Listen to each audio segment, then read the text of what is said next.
Long ago, in a quiet land of rolling hills and wheat fields, there lived a wealthy man, a man respected by his neighbors, a man known for his generosity, a father of 2 sons. His estate stretched wide across the countryside. Olive trees swayed in the wind. Servants moved between barns and fields. Cattle grazed beneath the warm sun. From the outside, it looked like a life of peace, but inside that household, a storm was coming. The younger son had begun to grow restless. He walked the fields with impatience in his heart. The work felt slow, the days felt ordinary. He dreamed of distant cities, of music, of celebration, of freedom. He watched merchants pass through the village gates, their wagons full of bright fabrics, spices, and stories of lands far away. And each time he heard those stories, his heart burned with longing. He did not want the quiet life of the farm. He wanted more excitement, more pleasure, more control over his own life. And one day, he made a decision that would break his father's heart. One morning, as the sun rose over the fields, the young man approached his father. The servants nearby fell silent. Something in his voice sounded different, cold, determined. "Father," he said, "give me the share of the inheritance that belongs to me." The request struck like lightning. In that culture, inheritance was given only after the father had died. What the young man was truly saying was this: "I cannot wait for you to die. I want what is mine, and I want it now." The older brother stood nearby, stunned. The servants exchanged uneasy glances, but the father said nothing. No anger, no shouting, only sorrow in his eyes. And after a long silence, he agreed. The estate was divided, land was sold, coins were counted, and the younger son took his share. A fortune in silver, the price of a father's love. Within days, the young man packed his belongings. He left the quiet farm behind. He passed the olive groves, the barns, the workers who had watched him grow up. He did not look back. The road stretched toward the horizon, toward adventure, toward freedom, toward a life he believed would finally make him happy. And so, he journeyed to a distant country, far from home, far from responsibility, far from his father's wisdom. At first, life was everything he had dreamed of. The city welcomed him with open arms. Music filled the streets. Markets overflowed with color. Strangers quickly became friends because he had something many admired: money. And money has a strange way of attracting people.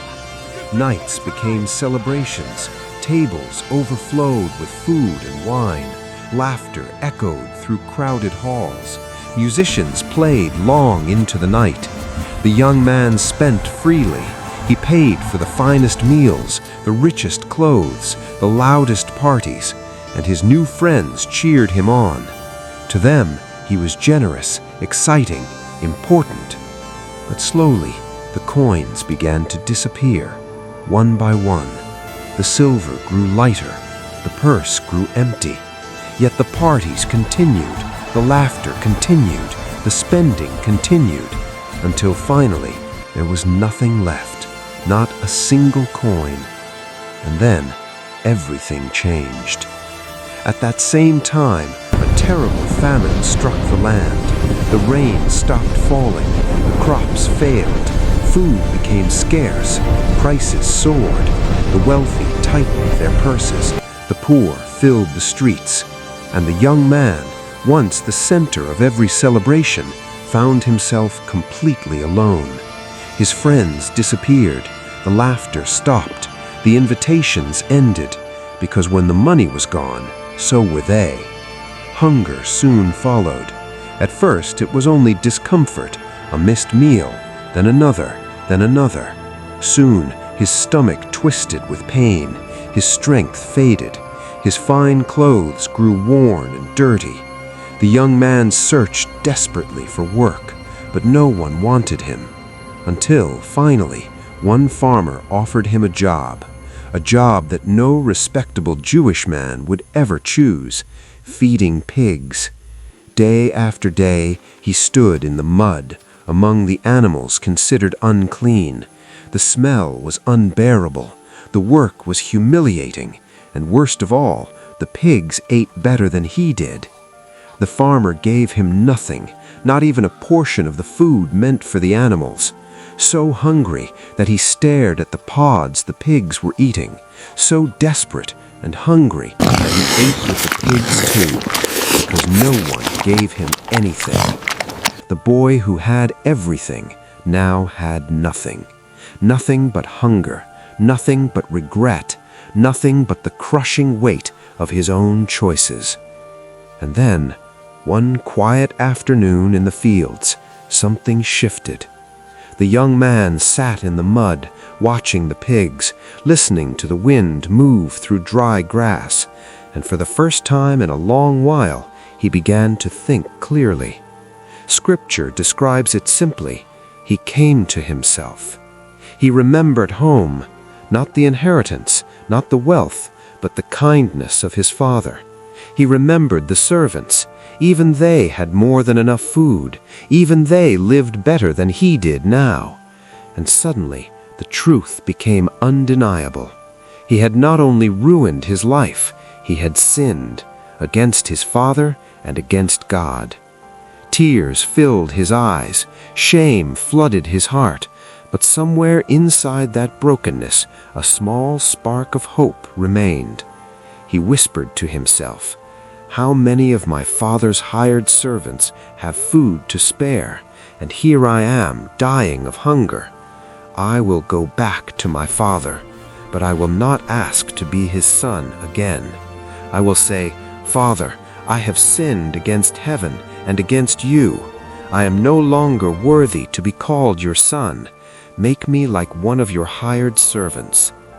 It was not a perfect plan, but it was a humble one, and humility is where redemption begins. So the young man stood up, weak, dirty, broken, and began the long journey home. Meanwhile, back on the quiet farm, the father waited. Days passed. Weeks passed. Months passed. Yet every morning, the father walked to the edge of the road, looking toward the horizon, watching, hoping, praying. Because a father never stops being a father, even when his child runs away, even when his heart is broken. Love continues to wait. And then, one day, far in the distance, a figure appeared on the road. Small, thin, barely recognizable, but the father knew. Somehow he knew. It was his son, the one who had wasted everything, the one who had walked away, the one who believed he had destroyed his place in the family. And in that moment, something extraordinary happened. The father ran. In that culture, wealthy men did not run.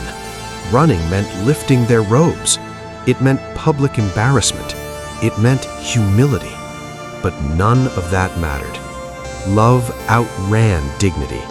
Love outran tradition. Love outran judgment. The father ran down the road toward the broken figure approaching home. And when he reached him, he did not stop. He threw his arms around him and held him tightly. The son collapsed in tears, and the words he had rehearsed spilled out. "Father, I have sinned against heaven and against you. I am no longer worthy to be called your son." But before he could finish, the father interrupted. He turned to the servants and shouted, "Quick, bring the best robe and put it on him. Put a ring on his finger and sandals on his feet. Bring the fattened calf and kill it. We are going to celebrate, because this son of mine was dead and is alive again. He was lost, and now he is found. Music soon filled the air. The house burst into celebration. Servants prepared a feast. Neighbors gathered. The father's joy could not be contained. The lost son had come home. But not everyone was happy. The older brother had been working in the fields, faithful, responsible, loyal. As he approached the house, he heard music, dancing, laughter. Confused, he called one of the servants. "What is happening?" The servant smiled. "Your brother has returned. Your father has killed the fattened calf because he has him back safe and sound." But instead of joy, anger filled the older brother's heart. He refused to go inside. The father came out to speak with him, but the older son protested bitterly. "All these years I have served you. I never disobeyed your orders. Yet you never gave me even a young goat to celebrate with my friends. But when this son of yours returns, after wasting your money, you throw a feast for him." The father looked at his older son gently. "My son," he said, "you are always with me. Everything I have is yours. But we had to celebrate, because your brother was dead and is alive again. He was lost, and now he is found." And there, the story ends. Not with punishment, not with condemnation, but with a picture of grace. Because this story was never only about a rebellious son, it was about something much deeper. The father in the story represents the heart of God, a God who allows freedom even when that freedom leads us away from him, a God who watches the road, waiting for our return, a God who runs toward the broken, who restores the ashamed, who celebrates the repentant. And the prodigal son represents every one of us.